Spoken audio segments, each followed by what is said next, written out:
All right. So remember, we've been taking you through this long process where we look at child find and the pre-referral process. That happened over 6 weeks or during RTI. This all occurred. We refer the child for a special ed evaluation. The team determines that the child is going to be evaluated, and they determine what tests are going to happen. So now we move to the evaluation phase. Once the evaluation is done, they use the scores of the evaluation to determine eligibility. That's usually determined on a discrepancy model. As we go through the categories of special education, I'll always tell you what the qualification criteria is. Sometimes it's the discrepancy model. Like for sure for learning disabilities, that's the model. But for a child with cognitive disabilities, they don't need a discrepancy because the IQ is going to qualify them. So as we go through, we determine eligibility based on the evaluation. So now we've got the IEP and it's time to write the IEP. So the first thing we determine is what's going to be the child's least restrictive environment. What kind of services is the child going to need and where are they best provided? And we always have to take a look at those things, what curriculum, what services, and who's going to do all that. These 3 questions that you see right here, those 3 questions have to be answered in the environment that is the least restrictive. And as you recall, I showed you that diagram in lesson 1, starting with no help, no support, no one in the general ed classroom, all the way to a hospitalization model. So that's the criteria that's used to figure out what's the least restrictive environment. So first of all, that's really a big part of the determination, because where the services occur and who's providing the services greatly determines what kind of services are going to be happening. So now what we're going to do is, once we figured out the placement, is we're actually going to write the document that determines the education plan. Now there are 3 kinds of plans that could be written for a student. The first 2, the IFSP and the IEP, are written based on qualification for special education services. If the evaluation determines that the child is going to receive services, then an IEP is developed or an IFSP is developed. When it comes to a 504 plan, these are students that don't meet the criteria but still demonstrate some type of disability or need, and then perhaps a 504 plan is going to come into play. So I'm going to show you some examples of all 3 of these things. So what is an IEP? According to IDEA, these are the legal requirements of an IEP, and that's kind of determined in sections, but IDEA determines that these are the contents, so we're looking at the contents here. So we have a statement of the child's present level of performance. It's referred to as the PLOP, present level of performance. So what we do is we describe what they can do now, where they are at currently. And then there also could be present level of academic achievement. Depending on what state you're in, it could also be called the PLAF or the PLOP. A statement of measurable goals. So the person writing the IEP along with the team is going to be writing what goals we have to take the child from 1 to where we want them to be, where they should be for functioning. Now this doesn't mean that it's always the goal is always 100%. Oftentimes you're going to see in an IEP that the goal is 80% proficiency or 90% proficiency. We're not always necessarily shooting for that 100%. That is something that generally happens over time and in small steps. The description of how the child is going to meet that goal. So here's the goal. Here's our criteria, 80%, 85%, whatever it might be, and then a description of how that's going to happen. How are they going to learn to improve their writing fluency, accurately using sentences and punctuation at an 80%? Well, we write that in the description. Then after we've determined the goal and how that's going to happen, then we make a statement of who is going to deliver that support. And then finally, if at the end of an IEP, there's usually a statement of accommodations that are going to be used in any type of classroom measurements, not only standardized tests, but in the classroom. So there's always the accommodation section of an IEP. So those are the general things that need to be included, the content-wise. If a child is In the high school level, usually around ninth grade, we start talking about transition. There has been some discussion, though, of moving the transition part of the IEP even earlier in the process.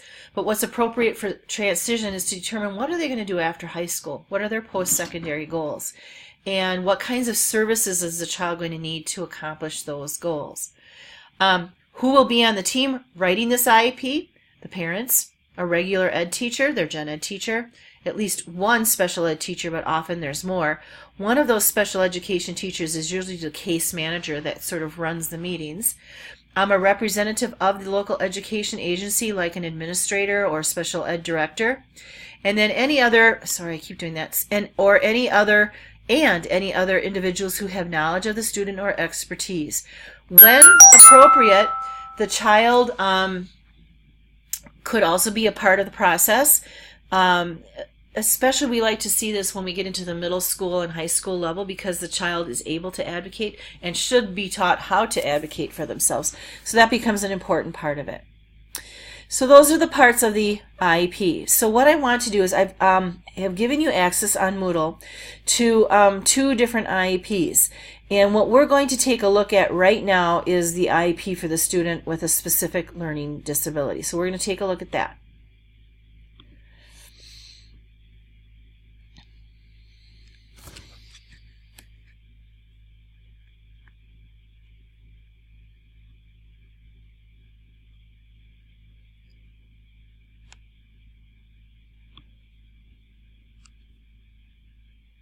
Sorry, that took a little bit of time to get in there.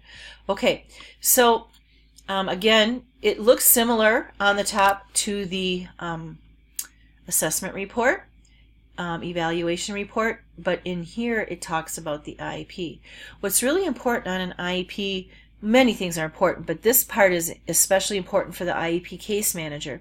The meeting date was held here on 1/23/2015, and so what we know is that at about a year, but no longer than a year to this date, the next IEP meeting must be held. So that for this child, they should have had another IEP meeting sometime in January of 2016. And when you look at this date right here, the last comprehensive evaluation of this child was done in December of 2013. So this means that in 2016, every 3 years, a child is reevaluated. So these dates are very important for the case manager to be tracking. And the school can be flagged by the federal government for not having an IEP annual meeting within that year, and you have it close to that year, and for not doing a re-eval every 3 years. So these dates report these dates to the federal government, and they check those pretty carefully. Again, here's the information that we need to have. Because of due process, and if the parents are non-English speaking, we might need an interpreter at the meeting to help with that. Okay, and then all this information is written down. So we know that already when we look at this section right here, the child is on an initial IEP. So this is IEP is being placed in, putting in place for specific learning disabilities. And we are going to have an annual IEP meeting where we check yearly to see how the child is doing. But in addition to that, we're going to 4 times between meetings, 4 times during that year, we're going to write about the child's progress, and that report goes home to the parents and is reported to their general ed teacher and to their case manager. All of this is done where 4 times a year we look at their progress between goals. People that are here at the IEP meeting are listed. On this blank that's empty, that would be the name of the person, and then their role as parent, the name of the person, and their role as social worker. Then we get into remember the PLOP, the present level of academic achievement and functional performance. In this case, in Minnesota, now we've changed over to PLAF. So the PLAF, or the PLOP section, what are they currently doing? So we write this section. Now when you read this one, it's interesting to put down, he's such a sweet boy.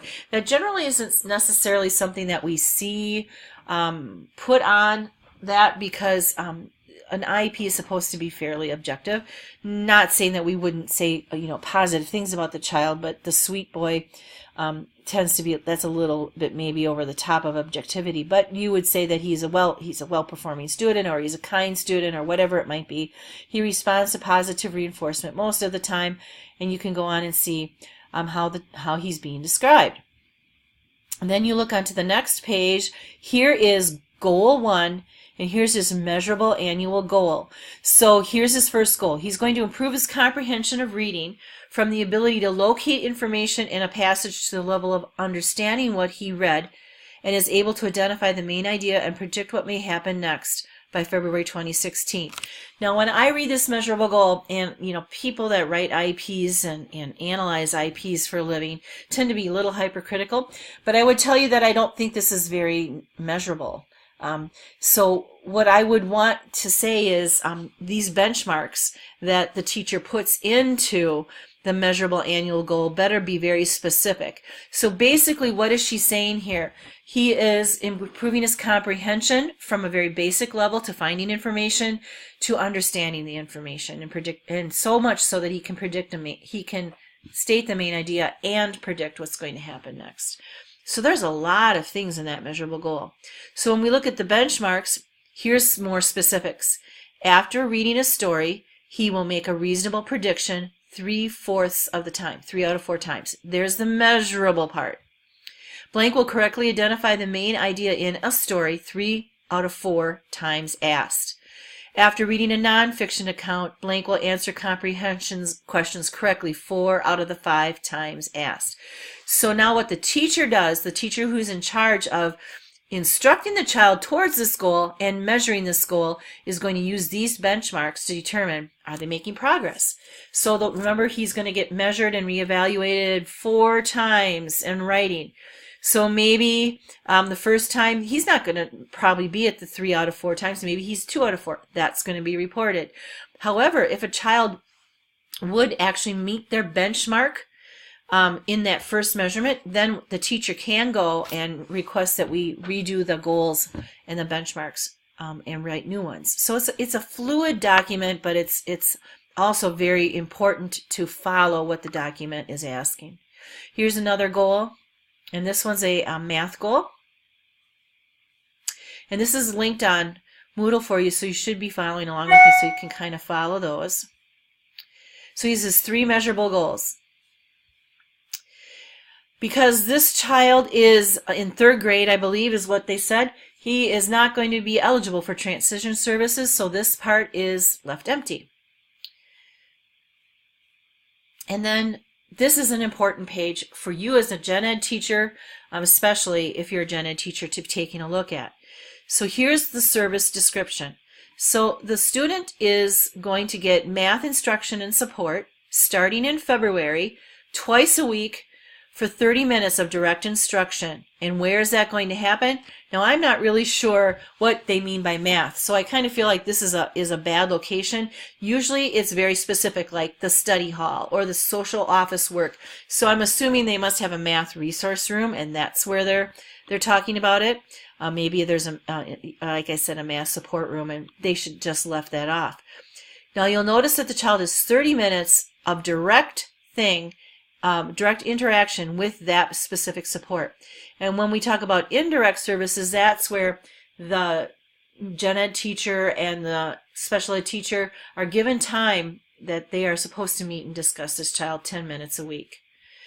The child is going to get reading instruction and support 5 times a week. So you can see that based on his evaluation and needs, this child needs a little bit more help with reading. So he's going to have that 5 times a week for 50 minutes. And that's a very intensive approach to the reading with 10 minutes of indirect. And then there must be also some maybe social skills, or there could be some depression issues, who knows, some sort of issue that flagged the school counselor that also needs to be involved. So once a week, the child is going to see the school counselor for 30 minutes in the social worker's office. So this tells you as a gen ed teacher when they're going to be in your room, out of your room, who's going to deliver the service, and how many minutes. That's a pretty significant amount of time to be out. I mean, this is every day for 50 minutes. That's at least a class period.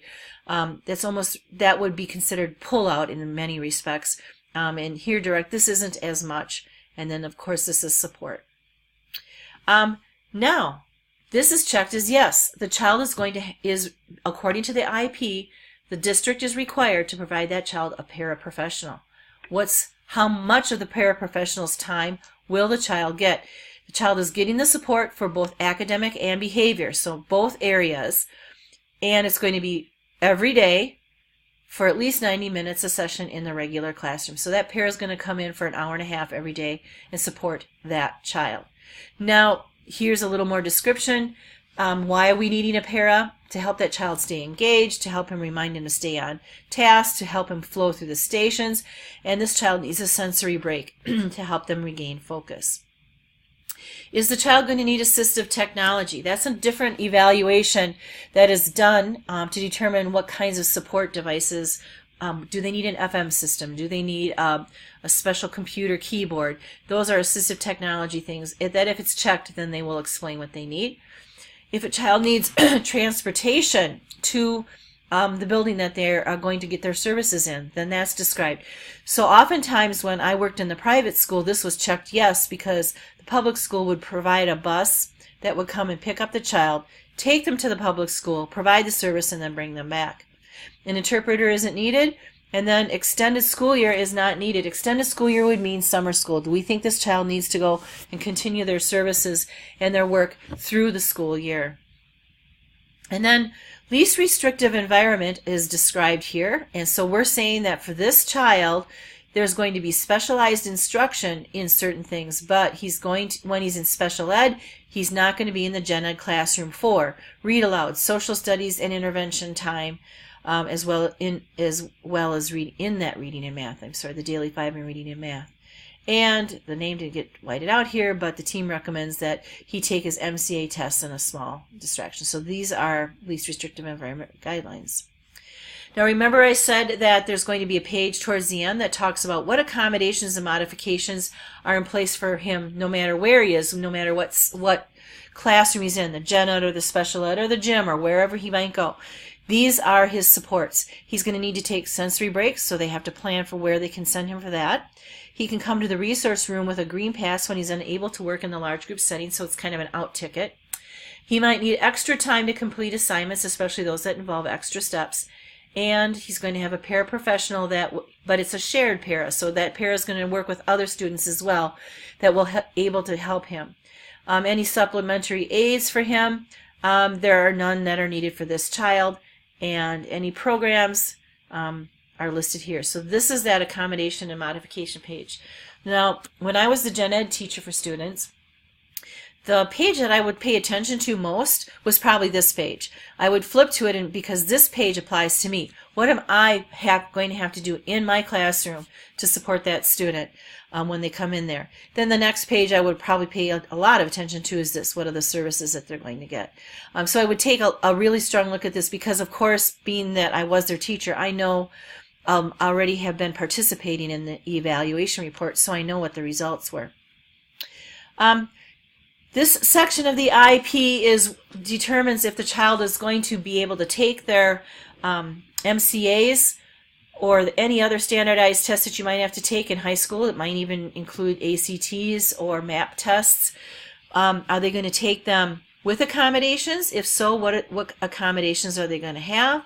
I love this one where the child is going to be able to read aloud into a whisper phone so they can hear themselves read, and that will help them kind of comprehend, so that's a great accommodation.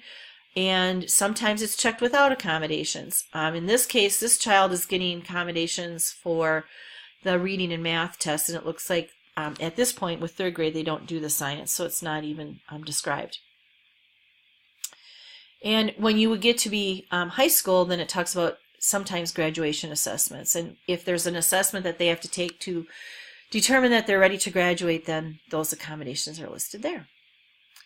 All right, and this particular part isn't filled out for a third grader, But this would be a section that is what tests are going to be required of this student for graduation, and sometimes they might put in an alternative test or an alternative score from those that the state might require.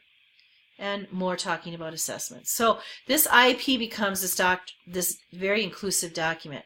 Now, this IEP that I was discussing is considered for Part B of special education. IDEA has broken special education services into Part B and into Part C. Part B is for children who are ages 3 to 21. So those are generally those preschoolers that are now in school all the way through to when you age out. But if you recall, I also mentioned that special education services are birth to 21 in the school district. So the school district might determine, based on assessment and referral and all those things, that there's a 1-year-old that needs an IEP, that needs support at home. And so because it's a different age group, it's Part C of IDEA, and there's different guidelines that go along with an IFSP versus an IEP. But in this case, this is for a child ages 0 to 3. Now, I'm going to really take a quick look at the IFSP because we spent a pretty good amount of time going through the IEP. But for an IFSP, you're not going to see kids qualifying for an IFSP for learning disabilities, but you will see them for developmental delays and for cognitive delays, because those are readily noticed. Sometimes kids are going to get it at that age for speech and language. So I'm going to just whip through the sections of this IFSP, and as I have done before, the IFSP is on Moodle for you to kind of walk through. So you can see that it says even right here that it's an IFSP. And you'll notice there's no reassess or reevaluation, because a child is reevaluated from an IFSP before they enter grade age 3, before they transition to that, and then they are on the IEP system.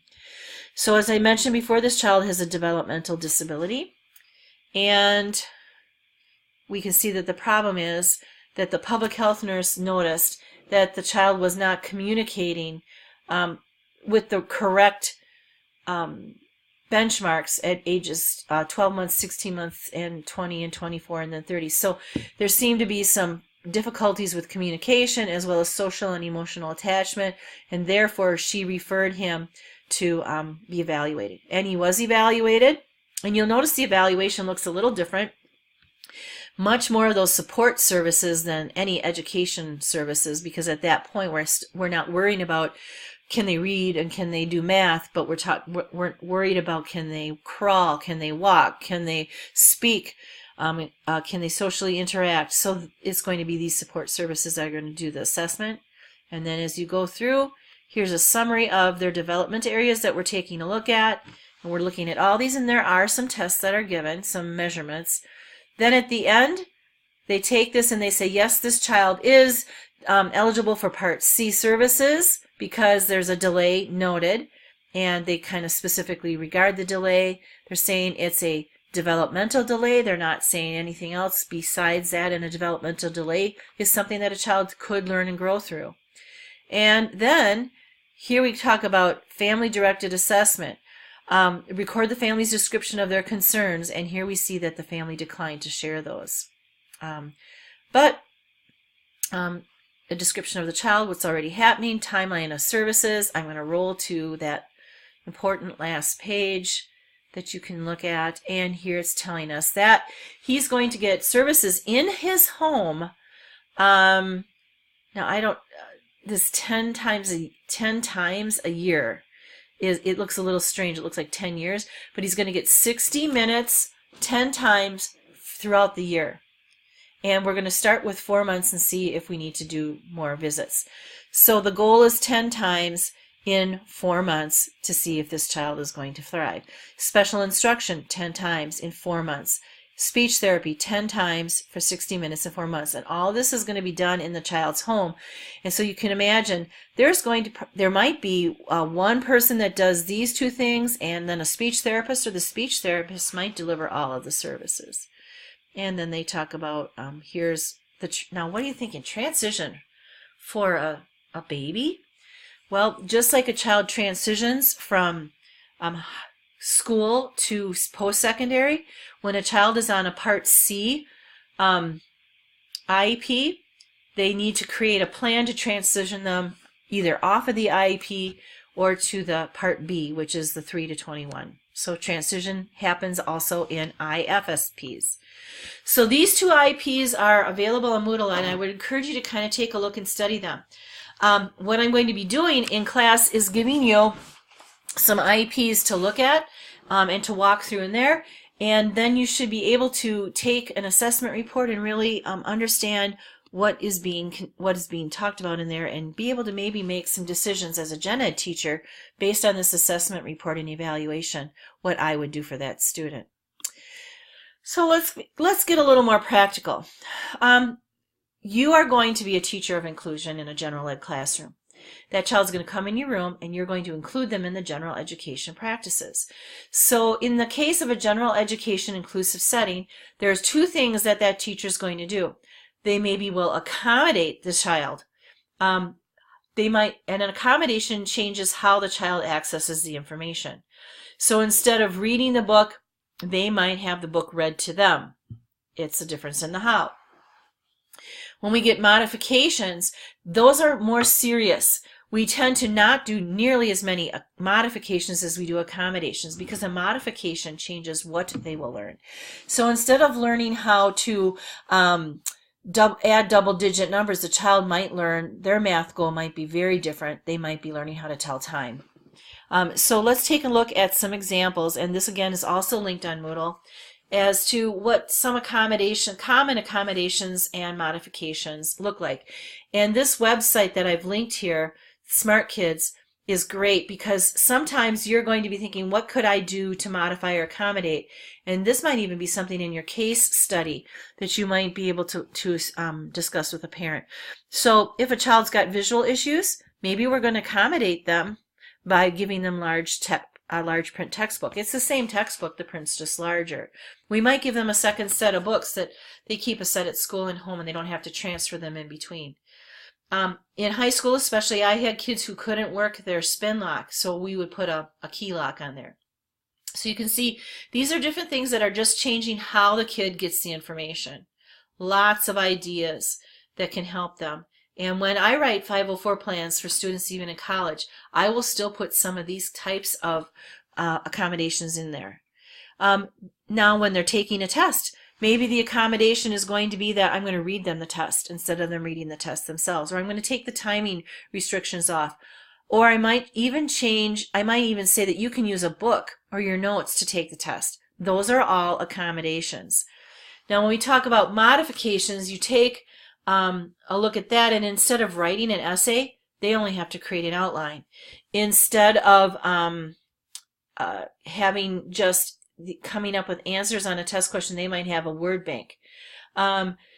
Projects instead of written reports, modified time demands, those kind of let gap, in my opinion, a little bit into the accommodations. But modifications straight up change what you're doing. It's going to look different. A modification is going to look very different in content and in context. So this gives you some really good ideas for what you could do if you were looking to accommodate a student in your classroom.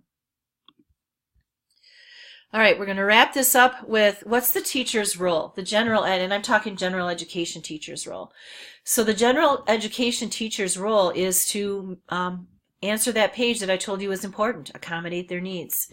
You're going to constantly be evaluated, because you will be in charge of providing data for the IEP to determine, are they close to their goal, especially for things that are in your classroom. You might be a referrer for evaluation. You will participate in eligibility conferences and writing in the IEPs, and of course you're always going to be communicating with parents. If there's a due process hearing where a parent is disagreeing and is asking the district to reevaluate, you would participate in those hearings. Of course, collaboration is huge when it comes to being a gen ed teacher with your special ed teachers. And then you're going to be taking a look of these last few things, especially are roles of the special ed teacher, far more than they are your role, because a knowledge of special education law is really more in the hands of your SPED teacher to help you with that. Okay, to wrap up this section, we're going to spend a few minutes watching an IEP meeting. Now, you know that in one of your assignments during your clinical, I said, is when I would encourage you to get this done, is to participate in an IEP meeting. So although this is an older version of what an IEP meeting looks like, it's very standard as to what an IEP meeting is. So I'm going to kind of talk, I'm going to